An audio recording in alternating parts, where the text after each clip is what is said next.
1.7 today, page 67. So let's get slideshow, current slide.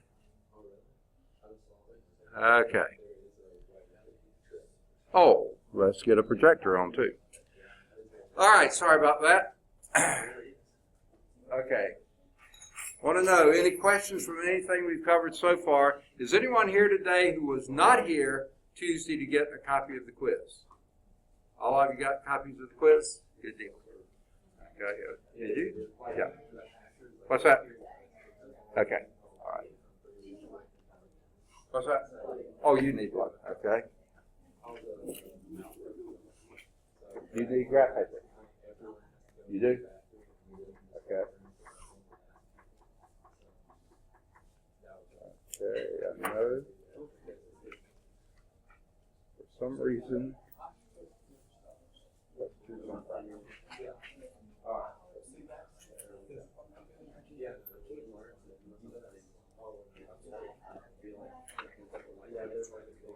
Okay. Oh, yeah. I was wondering why this wasn't working. I forgot to plug it in.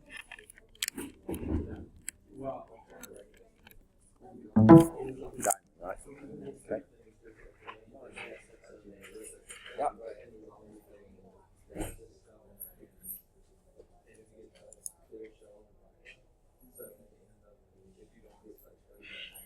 All right, good deal. Anyone else come in since the call roll? Okay. We're still in Chapter 1, Functions in the Graphs. And if you haven't noticed it yet, this author loves graphing. So you have at least one on the quiz. You'll have them on the test. Now we're going to talk about transformations of functions. We kind of came close to introducing this right at the end of 1.6. But now we'll do it a lot more formally. Okay? We're going to look at several types of transformations. There are vertical and horizontal shifts, shifting a graph of a function up and down, right and left, and we'll use those to sketch graphs of functions. That's basically why we did the parent functions first. So that's what we usually go by, and then we will move the things from there. We'll use reflections to sketch graphs of functions. We reflect across the x-axis or across the y-axis. Reflections, okay? Now, both of these types, shifts and reflections, are what they call rigid transformations. The basic shape of the function doesn't change, it just moves around or moves over, something like that. We'll also be doing some non-rigid transformations to sketch graphs, and these either stretch or shrink the functions one way or another. So we'll do non-rigid transformations as well. So we'll start with these shifting graphs, okay? Many functions have graphs that are transformations of the parent functions, parent graphs. For example, you can obtain the graph of this one. H of x is equal to x squared plus 2. What do you think the parent function is there? One we talked about at the end of the last chapter, last section. The squaring function, okay? Remember how it looked? That was important. That's the whole deal here. Yeah, it's a parabola at the origin, right? Now, what have you done to that? And by the way, when you had f of x, say, was x squared, f of x stands for y. Exactly. Y is the which axis? Vertical axis, okay? So if you're taking a y value from another function and adding 2 to it, guess what you're doing? Going up the y-axis. That's exactly what we're doing here, okay? This is shifting the graph of f of x, which is x squared, up 2 units. Every point that you do, you move it up 2 units, okay? For instance, for the f of x, they've thrown it in here. Let's pick a few values here. Give me an x.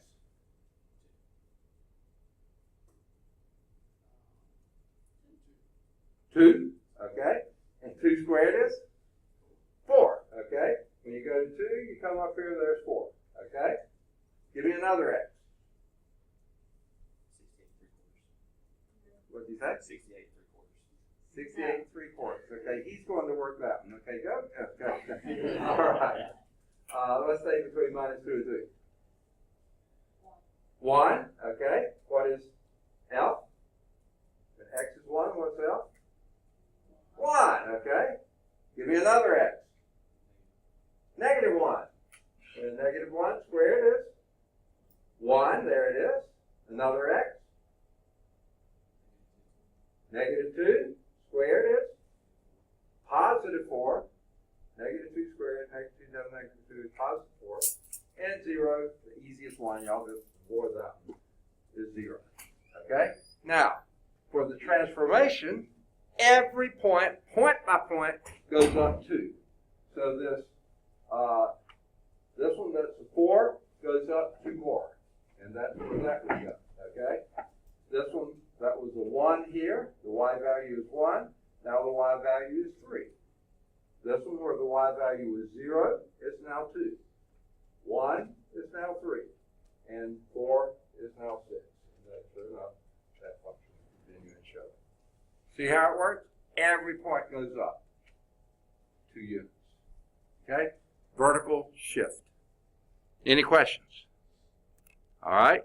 In function notation, h and f are related. They're cousin functions. Okay. H of x is equal to x squared plus 2, but x squared, remember, was f of x, so it's f of x plus 2. So basically, we've taken the f function and shifted up, which is the y value, shifted up to upward shift 2 units. Similarly, you can obtain the graph of g of x. Now, what is the difference here? What are we doing here? Before we added to the function value, now we're doing what? Subtracting from the x value. Well, where's the x value plotted? Horizontally. So this is going to be a horizontal shift, okay? Not a vertical shift, because it's the x. Now, here's the deal, folks. I never see books say this, but I say it. Whenever you're dealing with x, go the opposite way you would normally think. Because what would you think you'd be doing here? Going left, guess what? You're going right. Okay, so anytime you're dealing with x, it's in the opposite fashion. Okay, so this takes that. Guess what the parent function is here? X squared, just like it was before. But what are we doing? Shifting right 2 units. Okay. He wanted to make a big bang with his entrance here. Okay. All right, good deal. Okay, we're shifting right 2. Now, if you had any doubt that that should be what you're doing, think of it this way. Give me an x. Keep it simple. Say again? 1. Okay? That one's going to make it a little hard to argue, but I will. Okay? So when you have a 1 here, that gives you a 1 right here. Now this is on the gray graph right there. Okay? So I sort of hesitate because this is on both graphs. But if you put a 1 in here, what do you have? Negative 1 squared also gives you 1.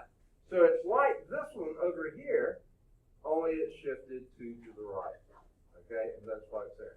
I was sort of looking for the simplest one, this one. Okay, at 0, f is 0.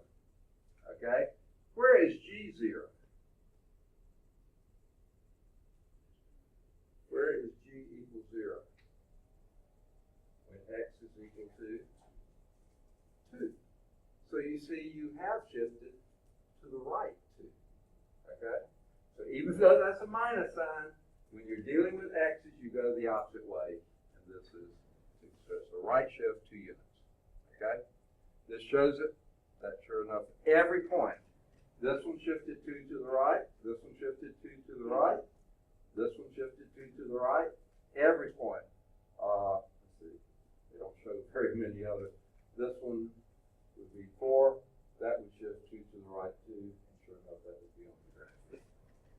So that's a horizontal shift. Make sense? Remember horizontal, anything dealing with x's, do backwards of what you would do with the y's. In this case, the functions f and g have the following relationship. G of x is x minus 2 squared, which is f of x minus 2. Because f function took whatever's inside here and squared it. And that's exactly what you got here. So here's the summary of what we've been talking about with the shifts. Okay? Let C be a positive number. Okay? Just assume C is always positive here. Vertical and horizontal shifts in the graphs y is equal f of x are presented as follows. If you want to shift C units up, you just add that C to your f of x. H of x is equal to f of x plus C. If you're wanting to shift C units down, subtract the C from the f of x. That's moving your y's down. Okay? Because f of x is y. Horizontal shift C units to the right. Now you subtract the C from the x. Because it's horizontal, you do it to the x, not to the f of x. Okay? And you go in the opposite way of the sign. You go to shift to the right is a minus C, and a shift to the left is a plus C. Keep that in mind when you're dealing with the x's, always going sort of the opposite way you would normally think. Does that kind of make sense? Okay. That's the rules. Okay? Some graphs can be obtained from combinations of vertical and horizontal shifts, and example 1b will show that. We're not there yet. Vertical and horizontal shifts generate what we call a family of functions. I said they were cousins, right? Each with the same shape, but at different locations in the plane. So the shape stays the same, they just move around some. All right. Speaking of moving around, here's Jermichael, right? Okay. Has anyone else come in since the called roll?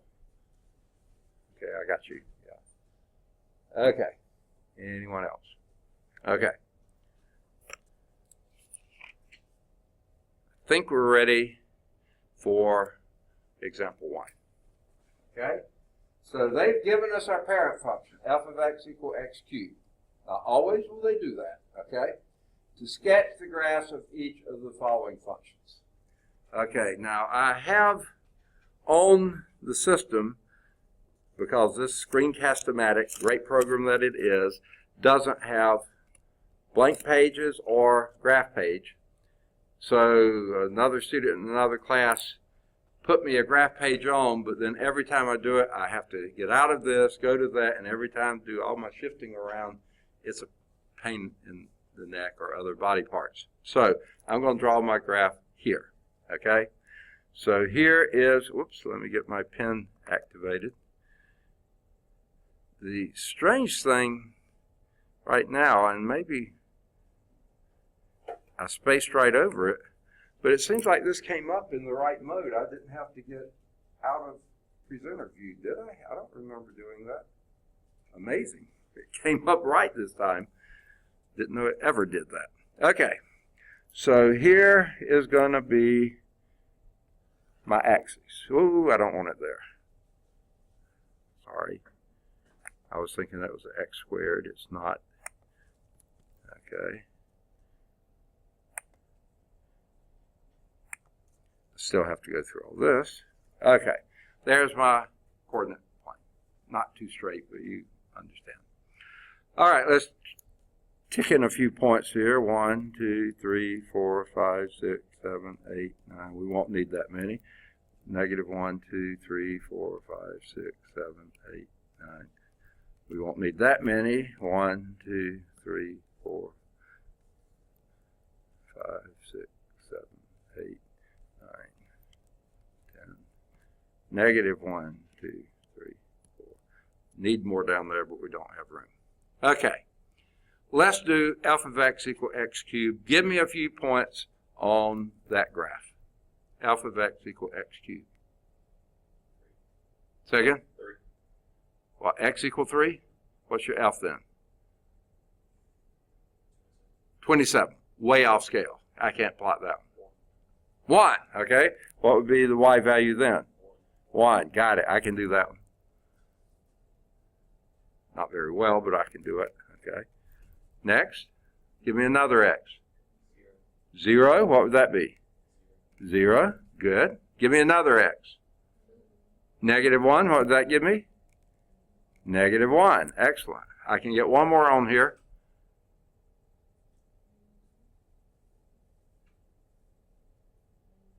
2, okay. What would that give me?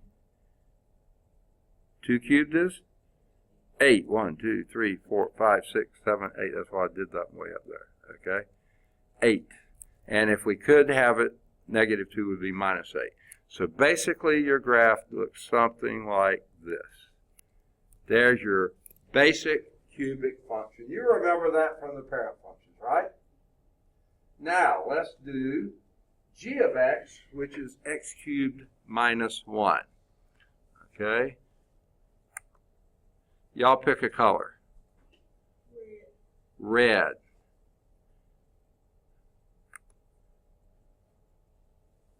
Okay. Whoa, get back there. All right. No, it didn't take. Let me try it again. Ah, that time it did. All right. Now, what are we doing to g of x as opposed to f of x? Down 1. So this one right here goes down 1. This one right here goes down 1. This one right here goes down 1. This one up here goes down 1. Okay? So now your function looks like this. Your graph of the function looks like this. Sure enough, there's your g of x in red. And you didn't have to evaluate the points. You could have. You could have, I could have said, give me an x, 0, 0, cubed is 0, -1 is -1. But you don't have to do that. All you have to do is shift them up or down. Whichever way you like. It works both ways. Now, h. So this g of x is in red. Okay, what do you want your h of x to be? Say again? Purple? Is that what you said? Okay, I'll choose that purple. Okay, what are we doing here? What are we doing on this h of x here? This is our purple. What's that? Okay, a left 2 and a up 1. Just don't say yours. Okay, yeah, left 2 and up 1. Okay, so we'll take this 0 point here, do, what do we say first? Left 2 and up 1. So there will be that point. This point right here goes left 2 and up 1, right there. This one goes left 2 and up 1, right there. We still can't get that -8 there. Let's see if this one, I've got to find it first. There it is. This point here goes left 2, that's right here, and up 1, so it goes right here. So here's what this graph looks like. Whoa, sort of, actually my axis is sort of crooked. But you see what's going on here.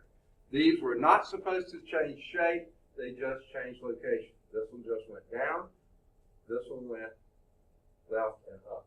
So yeah, same shape, rigid transformation.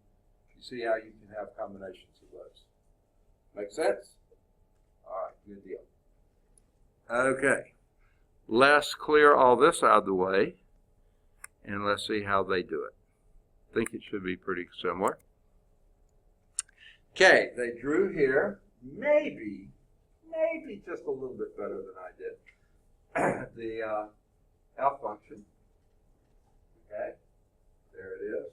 They were a little flatter here than I was, but that's fine. They probably are right. And then they just went down 1. Just like we did. Every point goes down 1. Okay? Every one does. They didn't draw as high as I did. The whole thing shifts down 1. Make sense? That was the easy one. Actually, this one wasn't bad either. The h function, as you said, has a shift 2 to the left and up 1. Every point, 2 to the left, 2 to the left, and This one, 2 to the left and up 1. Okay. So the whole thing shifts. And notice it's a rigid transformation. To the left, up 1. Remember, the plus with the x goes to the left, not to the right. Plus on the y is going up, where you expect. Any questions on that? Make sense? Okay. So in example 1b, you obtain the same result when the vertical shift precedes the horizontal shift. It doesn't matter which order you do them, or when the horizontal shift precedes the vertical shift. On shifts, it really doesn't matter. Okay? Now, some of the other things will be easier to do if you do a particular order, but the shift, really, no difference at all. All right. That was example 1. Okay? Now, they do have a checkpoint. If these are a little new to you or fuzzy to you, please, as soon as you can after class, do the checkpoints and homework exercises as well. So let's move on to reflecting graphs. These are pretty reflective. Okay. Now, another common type of transformation is called a reflection. This is also a rigid transformation. For instance, if you consider the x-axis to be a mirror, reflecting, okay, then the graph of h of x, which is minus x squared. Now, what's the parent function here? It's just the squaring function, x squared. And what have you done here? Negated that squaring function. So here's your parent function, alpha of x equals x squared. And for every point you're going to, y value, you're going to negate it, right? Okay? 0, negative 0 is 0. It's the same. This one was a 1, 1. It now becomes a 1, negative 1. This was a negative 1, 1. It now becomes negative 1, negative 1. 2, 8 becomes negative 8. Negative 2, 8 becomes negative 8. So it's just reflecting across the x-axis, just like the x-axis was a mirror. Okay? Now that's with the negative sign in front of the whole thing. Okay? Now, if we haven't mentioned it before, I think we have, but if we haven't, let me remind you. Rule of order of operation. What's the little acrostic that goes with that? Please excuse my dear Aunt Sally or Sue or whoever she is, whatever she did, I don't know what, but we're going to excuse her. And on that, there's no parentheses here, that's the P. Next is the exponent. Okay? You always exponentiate before you Aunt Sally's add or subtract, or Aunt Sue, whoever she is, okay? So you always do this first before you negate. If you wanted that to be a negative x, you put it in parentheses, then you do that first and then square. That gives you a different answer, okay? Different answer altogether, okay? So this is reflection across the x-axis because you're negating your y's. Make sense? So reflections in the coordinate axes, they didn't show the example of it, but the rule shows reflections on the coordinate axis of a graph y is equal to f of x are represented this way. Reflection in the x-axis is h of x, or your new y, is minus the old y. Reflection across the x-axis. But if you're reflecting across the y-axis, then whatever your f of x was, you reflect across the y-axis by doing f of negative x. Now, I mentioned that before, but it wasn't the greatest example to do, because what happens if this negative x is in parentheses here and you're squaring it? What do you get? You reflect this across the y-axis, and what have you got? The same graph. Okay, this one just comes here, that one goes there. So that's why, and this would be negative x squared would be x squared. So it's an even function. It doesn't change when you reflect across the y-axis. So that's why that was a poor example there. Okay. Here's example 2, and unfortunately, they show you way too much of the answer here. The graph of the function f of x is equal to x to the 4th. Okay? Now, believe I mentioned these before. That looks a lot like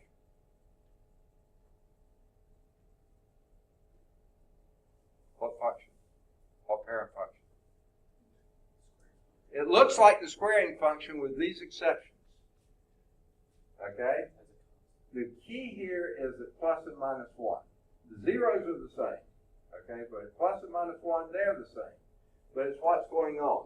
Inside here, it gets much flatter, much longer on this side and that side. Outside of plus or minus 1, they're much steeper. Okay? If you think about when it's x squared, a 2 is going to be 4. With x to the fourth, a 2 will be 2 to the fourth is 16, okay? Way up there. So you see they go up much more rapidly outside of plus or minus 1, and they're flatter closer to 0, okay? But that's your parent function for your quartic functions, fourth power, okay? Now, they're showing you way too much here. These are transformations of the graph of f, and this is, oh, I know what they want to do. They want you to write an equation. That's why they're showing you so much. You write an equation for these functions. Wow, they really jumped in here, haven't they? How is this one differ from that one? Second? Okay, now how do you get that? You put a minus sign in front of it. That flips it across here. How else is that first one different? Whoops, went the wrong way. Not only is it flipped over, moved up 2. So how would you describe that? Second? Plus 2. So it's minus f of x plus 2. The minus flips it over, then you raise it up 2. See that? So that function would be y is equal to minus x to the fourth plus 2. Make sense? Okay? Let me warn you or suggest to you or whatever, you will see these going both ways. Okay? Changes of functions, what will that do to the graph? And changes of graphs, why does that change the functions? Okay? Now,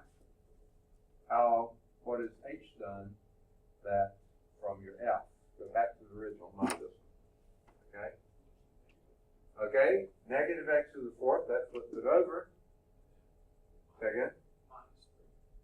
Okay, so it's x minus 3, negative x minus 3 raised to the fourth power. Right? Minus x minus 3 raised to the fourth power. Okay? Let's see how they did it. The graph of g is a reflection, followed by, and this time it's important, a little more important, the upper shift to 2 units. So your reflection would be minus x to the fourth, and then you add 2. So your g of x is minus x to the fourth, that's the reflection, plus 2 raises it all up by 2. All right. Now, the other one, the graph is a horizontal shift 3 units, and then followed by a reflection. Now this one, it doesn't really matter so much in the drawing of it, but actually when you write it, that seems to be what's happening, and indeed it is. Okay? So the equation is h of x is equal to minus x minus 3 to the fourth. Now the reason they said the shift happens first is because you do what's in parentheses first. That's a horizontal shift to the right 3, and then x to the fourth, that whole thing is going over there, then you reflect on the x-axis. So that's why they said that's how it's followed. Okay? So, not a huge deal on that particular example, but when you write it like this, you think of doing that first, what's in parentheses first. Does that make sense? Practice these, folks. There's a checkpoint here that shows one of them. You'll get others on your homework. All right.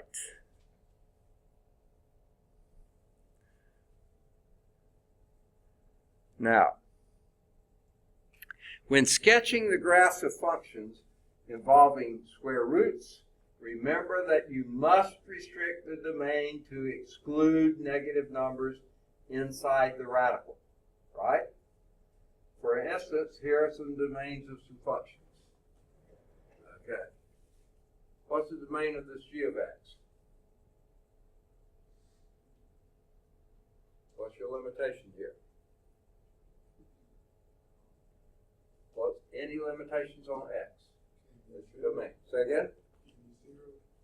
It can't be 0. Can't be negative. So there you say x is greater than or equal to 0. Sure enough. How about that?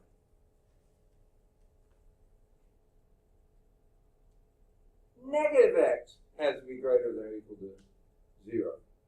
So that means positive x, when you multiply or divide by a negative number, you change the direction of that inequality. Now it has to be less than or equal to 0. Because guess what? Give me an x. NEOX, 2, okay?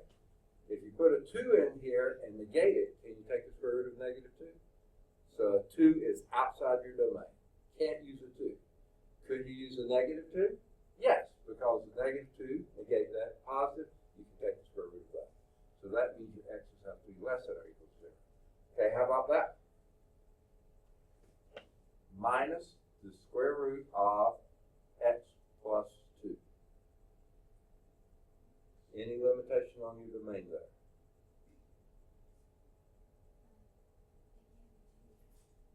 It can be 2, because 2 plus 2 is 4. Square root of 4 is 2. So that's fine. No problem there. Okay. Let me suggest to you how to approach these. Okay? I did it before talking, but let's do it actually in person on this one. Okay, I think we're still in purple. Are you okay with that? Whatever is under the house, that's not those worms and bugs and all like that. Whatever is under the radical,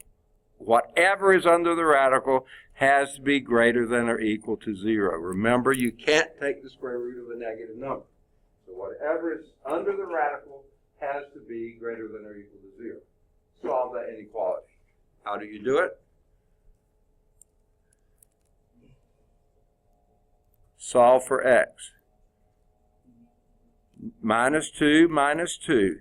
Now, does that change the direction of the inequality? No. When you add or subtract, never changes the sign of inequality. Multiplying or dividing by positive numbers never changes the sign. It's only multiplying or dividing by negative numbers that flips it. Multiplying or dividing by negative numbers. Adding or subtracting does not, so this says x is greater than or equal to negative 2. Because a negative 2 in here would be perfectly fine, because minus 2 plus 2 is 0. Square root of 0 is 0. So that would be a minus 0, okay? But anything greater than that would be fine. Negative 1 would be fine, because that would be a 1. 2 would be fine. You know, keep on going. That's fine. But anything less than this, like negative 3, negative 3 plus 2 is negative 3 plus 2 is negative 1. You can't take the square root of negative 1. Not in the real number system. Okay? So this then is how what you have to keep in mind when your graphs are these radicals and also rational functions, like having an x in the denominator. You have to watch out for those limitations, your domain. Now, they talk about that, but they skip the graph that does that, the exercise example that does it. This is example 3. Compare the graph of each function with f of x equals square root of x. So again, let me see. I think I will go back to my black here. No, I won't.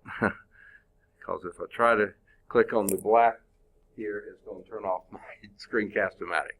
Well, sort of a problem with this. So I'll do this one over here, which they say is a dark blue. It's dark enough it almost looks black. Okay? So here's my coordinate axes. Let's do 1, 2, 3, 4, 5, negative 1, 2, 3, 4, 5, 1, 2, 3, 4, 5, 6, 7. We won't need all these, I hope, but negative 1, 2, 5, 6, 7, 8, 9, whatever. Okay, I probably got those too close together, but I think we can live with it, right? What we're supposed to do is the graph of square root of f of x is equal to the square root of x. This is not this problem, it's a different problem, okay? How do I graph that? You tell me some points to put on there. 0, 0. Say again. Give me another point. 1 what? Okay, 1, 1. You said 4. 4 would be what? Square root of 4 is 2. Okay, so 4, 2, that would be on it. Okay, another one. 9. That's 4, 5, 6, 7, 8, 9. Square root of 9 is 3. Something about like that. Best I can do here is, there's your function. That's how we did it. That's a parent function. Remember that? Square root function. Half of the sleeping parabola. All right? All right. Now what we're to compare that with is g of x. And I want y'all to give me a color for g of x.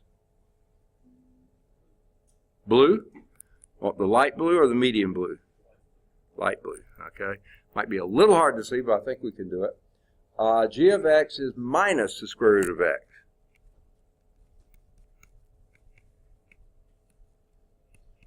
What have we done to that?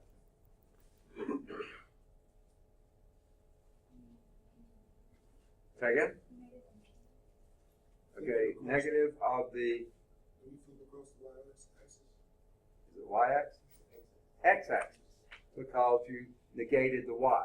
Okay, so every y that you had, there was your y here, right? This was a y, square root of x.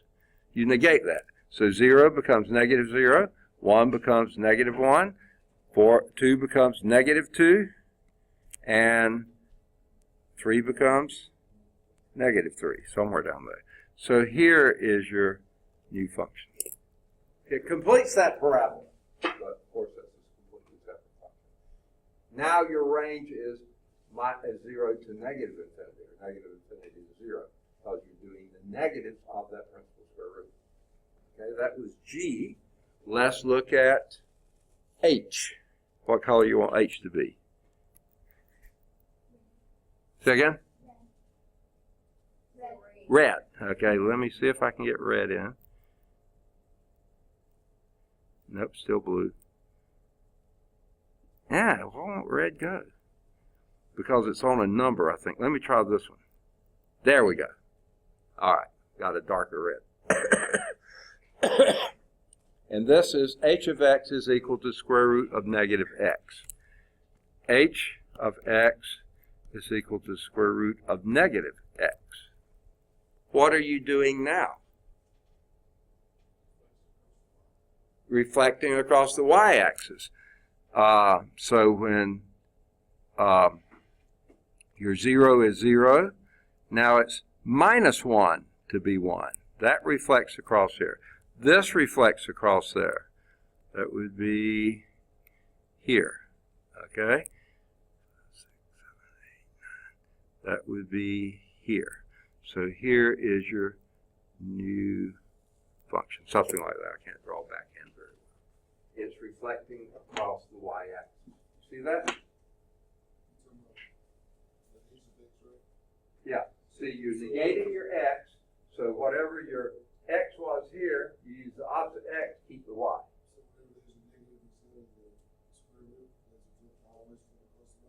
Yes, because now remember our domain has to be less than or equal to 0. Right. Because negative x has to be greater than or equal to 0, x would then be less than or equal to 0. Very good.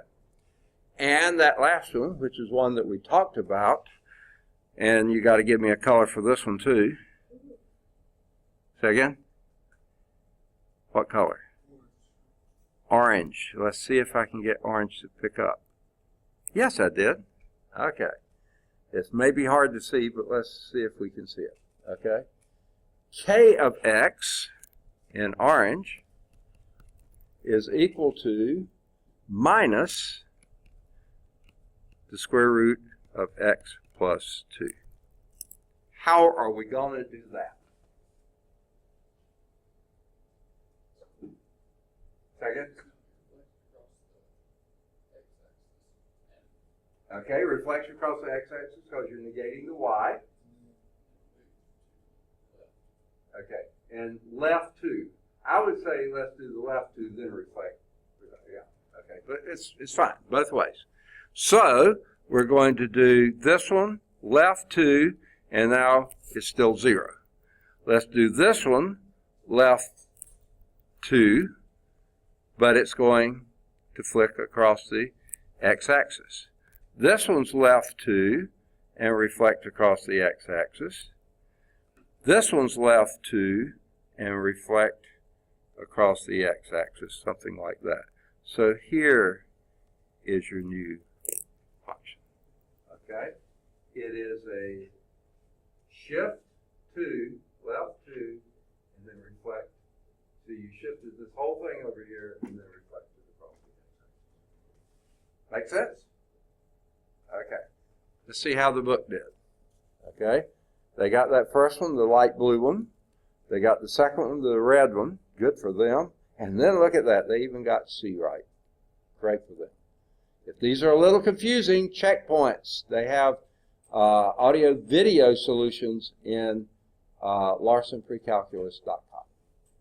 Okay? Now, I think we're ready for non-rigid transformation. Okay, this is all the stuff that we did on the previous one. That's what we already did there. So now let's look at non-rigid transformation. Basically, these are going to be stretches and shrinks, stretches and shrinks. Okay, those are psychologists, by the way, shrink. Okay, non-rigid transformation. Horizontal shifts, vertical shifts, reflections are all rigid transformation because the basic shape is unchanged. They just move around on the graph and flip over. Okay? Those transformations change only the position of the graph in the coordinate plane, including reflections. But the non-rigid transformations are those that cause a distortion and change the shape of the original graph. And we will do some of those here. For instance, a non-rigid transformation of the graph y is equal to f of x is represented by this. G of x is equal to c times f of x. Okay, now what's different here from what we were doing before? Before we were always adding or subtracting a number either from the y or from the x. Or we were negating either the y or the x, which is sort of like a subtraction, kind of, right? So you were using those operations, addition, subtraction, and negation. Now we're using multiplication, which causes a distortion, where the transformation is called a vertical stretch if this c is greater than 1. Okay, right? Let's say that you had 5 marbles, and you doubled that. What are you up to? 10 marbles, okay? That is a stretch you might think of. It's increasing. But what if you half the number of marbles you had? I should have chosen an even number, shouldn't I? You got 2.5 marbles, so that's a shrink, okay? So if the c is greater than 1, it's a stretch. It's a vertical shrink when the c is between 0 and 1. Now what happens if c is negative? If you have something, I'm sorry, c is less than 0, that's a reflection. So we've already done those. We're not going there. But then you may also have a stretch or a shrink involved with that as well. Okay? But if it's just -1, that would just be a reflection. Another non-rigid transformation of this graph, y is equal to f of x, is h of x. This time you multiply the c by the y value. Here you multiply c by the x value. Right? So it's f of c times x. Now, what are we messing with here? The x's. So guess what a big C is going to do? Huh? Shrink. Remember, everything you do to the x's, you do it in reverse. A big C greater than 1 is going to be a vertical stretch. A C greater than 1 is going to be a horizontal shrink. Okay? They're just backwards. And when C is less than 1, between 0 and 1, then you have a horizontal stretch. My word, why are x's so backwards? Okay? But they are. It's just what you would expect with a vertical. C big, stretch. C small, shrink. With the horizontal, if C is big, shrink. If C is small, stretch. Okay? X's are always backwards from what you would expect the y's to be. Okay? Let's do one. All right. Let me do my axes back in as close as I can to black. I can't do the black because that would turn it off, so I'll do the very dark blue. Okay?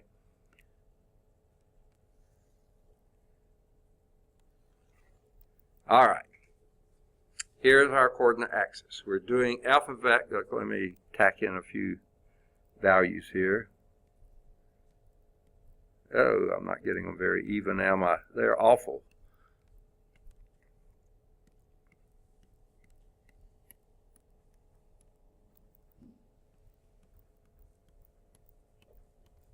How I miss my graph paper. I love Screencast-O-Matic, though. I really do. Okay, how do we graph f of x equal absolute value of x? Give me some values.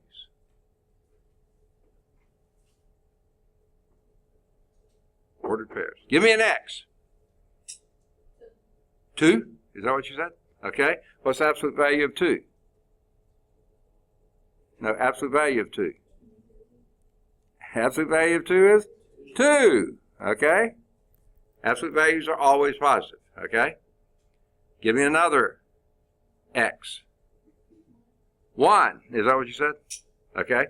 What absolute value of 1? 1. Give me another x. Second? 3. Absolute value of 3? 3. Okay. Give me another x. 0. Absolute value of 0 is? 0. Give me another x. Negative 2. Absolute value of negative 2 is? 2. Because they're always positive. Okay. You see the pattern here?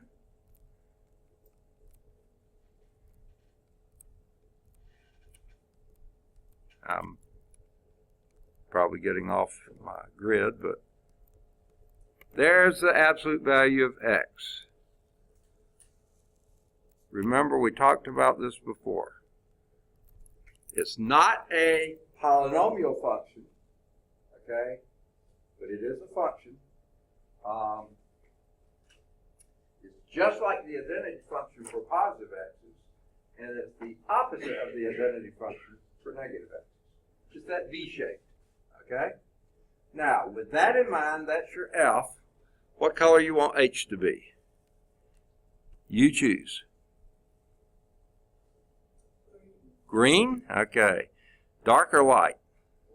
Light. Oh, going with light green today. Okay. Now, the H of X is going to be the light green. What are we doing to it? What are we doing to the F that we have here, which is absolute value X? What are we doing to the values? Multiplying by 3. So 3 times 0 is 0. 3 times 1 is 3. 3 times 2 is 6. 3 times 3 is 9. 3 times 4 is 12, right? I can't hear you, but I guess so. Let's go over here. 3 times 3 times 1, 3. 3 times 2, 6. 3 times 3, 9. 3 times 4, 12. Somewhere up there, okay? So here's what your absolute value looks like. Kinda, okay? What have you done? Remember those toys that when you pulled the string that, they go like this and go like that, okay? That's what you've done. You stretched it upward. Vertical stretch, multiplying by 3. Not the same shape before it's a stretch. This is a distorted shape. It's the same V, but it's a much narrower or taller V, okay? So let's do the G. Now the shame here is I haven't done anything to the X's, but there's sort of a reason for that. What are we doing? What color you want G to be? Blue? Okay. Light or medium? Light blue, okay. So you take your F value, absolute value of X, and multiply it by 1/3, or divide by 3, whichever you want to do it. But 1/3 is between 0 and 1. So 0, 1/3 of 0 is 0. 1/3 of 1 is 1/3, okay? 1/3 of 2 is 2/3, okay? 1/3 of 3 is 1. 1/3 of 4 is 1 1/3, 4/3. 1/3 of 5 is 1 2/3. 1/3 of 6 is 2. Okay? And you see what's happening here. I'm not drawing very good things because I don't have my thirds in there. But there is this. And on this side, you've got it going this way as well. What have you done? Some elephant sat on your absolute value function and it squished it. That's a vertical shrink. Okay? It really pressed it down. Right? Vertical stretch, if the constant here is greater than 1, vertical shrink if it's between 0 and 1. Good deal. Does that make sense? All right. Let's see how they do it. Let me erase all these. And let's see what they do. Here's your original function, the gray, f of x equals to value of x. 0, 0, 1, 1, 2, 2, 3, 3, negative 1, 1, negative 2, 2, negative 3. Okay, there's your absolute value function. When you multiply it by 3, each one of these y values, 0, 1, 2, 3, you're getting multiplied by 2. So it'd be 0, 2, 3, 0, 3, 6, 9, 0, negative 3, 3, negative 1, 3, 6, 9. Okay. Vertical stretch. Okay? Make sense? And then these almost as pretty as mine. Okay? And here's what happens when you multiply it by a number between 0 and 1. Okay? If you multiply it between 0 and like 1/3, every one of these is 1/3. 1/3 of 0 is 0. 1/3 of 1 is 1/3. 1/3 of 2, which is up here, is 2/3. 1/3 of 3 would be 1, so on. So here you a vertical shrink here. Now, again, the absolute value function is not a good one to show horizontal shrinks and stretches because it's symmetric across the y-axis, so it's sort of hard to see and tell a difference to it. So you'll do something else with that. In fact, let's see. Yeah, the next example, whether they show it or not. Any questions on this before we move on? Okay? They are not going to show it. So what I'm going to do is, whoops, that's not right. Well, this is about the most I got. So let's do example 5. So we're not, let me go back to black. I can't go to black, so I'll go to dark blue. Okay. So this is not quite the same function. Compare the graph of each function with the graph of f of x is equal to 2 minus x cubed. Oh man, what are you doing to us here, folks? We've got to draw that one first, which is going to require rigid transformations. So, let's get started here. Now, there's two ways you can do this.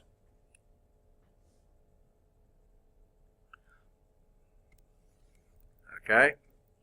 You can either start just for your f of x, plug in values and plot your points and go. Or you can go back and use the parent function and shift them around. Which way you want to do? I don't care. Plug and chug or shift and reflect, that kind of stuff. Second? Plug and chug. Okay, well then we'll do basically a t-table for our x is f of x. Give me an x. Second? 2. Okay? Oh, let me get some thoughts in. I missed my graph. Y'all are going to get tired of hearing me say this, aren't you? I don't care. I'm still going to miss it. Okay. It really is a pain. But we're saving the administration money. That makes me happy. Now they can pay bigger salaries to them. No, I didn't say that, did I? Maybe they give each other bonuses or something. Okay. I don't think they're allowed to do that. Okay. There's our graph. So you gave me a x equal 2. What is that going to give you as y? That's what you said, right? F of 2 would then be equal to what?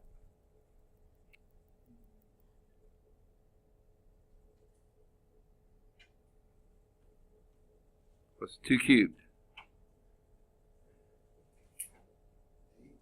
8. And 2 minus 8 is? Second? Negative 6. All right, that's what I thought you said. 1, 2, 3, 4, 5.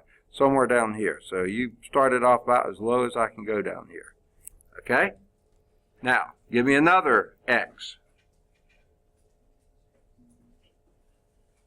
Anybody? Give me an x. Let's not. Okay? It's going to be off scale. 1, okay? And what does that give you? 1. Okay, very good. All right. Give me another x. Second? 3. It'll be off scale. Okay. Huh? 0. I like the zeros, and y'all always wait to the very end. What does that give you? 2. Second? No, just 2. 2 minus 0 cubed is 0, right? Yeah. So that would be 2. All right? Give me another x.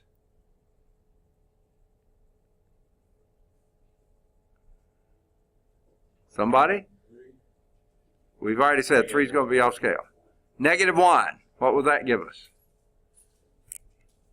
F of negative 1 would be 2 minus a negative 1 cubed. Second? Second? 2 plus 1 is 3. Yeah, so, okay, you cubed the minus 1. Please excuse your dear Aunt Sally, you know, okay. Okay, so 2 minus, and negative 1 cubed is? Negative 1, minus a minus 1 is plus 1, 2 plus 1 is 3. I feel like a dentist pulling teeth here. Okay, so there's your next point. Give me another x. Y'all wanted to do these, so do them, okay? Negative 2. What's negative 2 cubed? Negative 2 cubed is negative 8. 2 minus a minus 8 is 2 plus 8, which is 10. That's 1, 2, 3, 4, 5, 6, 7, 8, 9, 10. Somewhere up there, okay? Somewhere up there. So here's what your graph looks like. All right, yeah, that sort of makes sense, doesn't it? Number one, you negated the x cubed. You flipped the cubic function across the x-axis. Oh, yeah, x-axis. And that gave you the opposite of that, and then you moved it up 2. Okay? That's what you did. I'm taking it we must be out of time. Oh, how sad. Okay? Let me give you a few homework exercises. We almost finished 1.7, but didn't quite. Do any of the odds 5 or 7, or both. Do 9. Do either 11 or 13, or both. Any of the odds 15 through 19, and any of the odds 21 to 45. Now here's some key ones here. Do some of the odds 47 to 53, and then do some of the odds, do 57. Any of the odds 59 to 63, and we'll hold off on the rest of them. Good deal. Have a good weekend. Working on those quizzes, right? Did everybody get a quiz? I forgot to ask everybody that after new people came in. We'll have to pick up next time on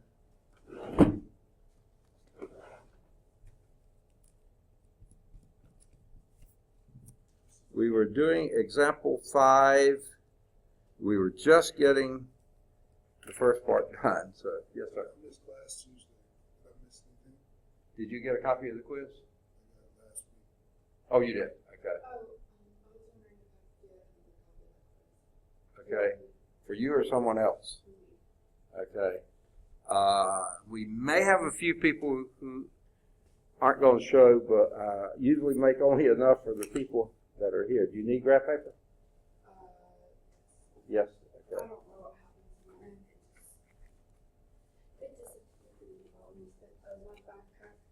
What's that?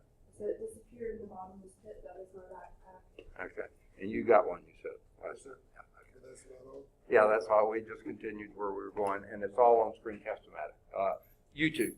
You don't care about Screencast-O-Matic. It's on YouTube in the playlist under this course.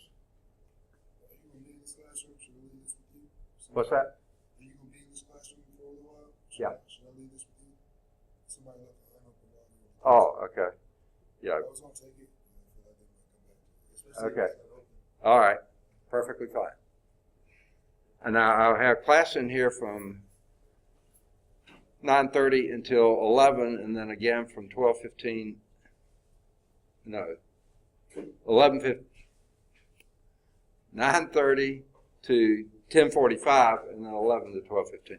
So I'll be in here, but after that I'll be out, and nobody else is in here after that. Okay. Good deal. We'll see you next week. Thank you. Let me end screen.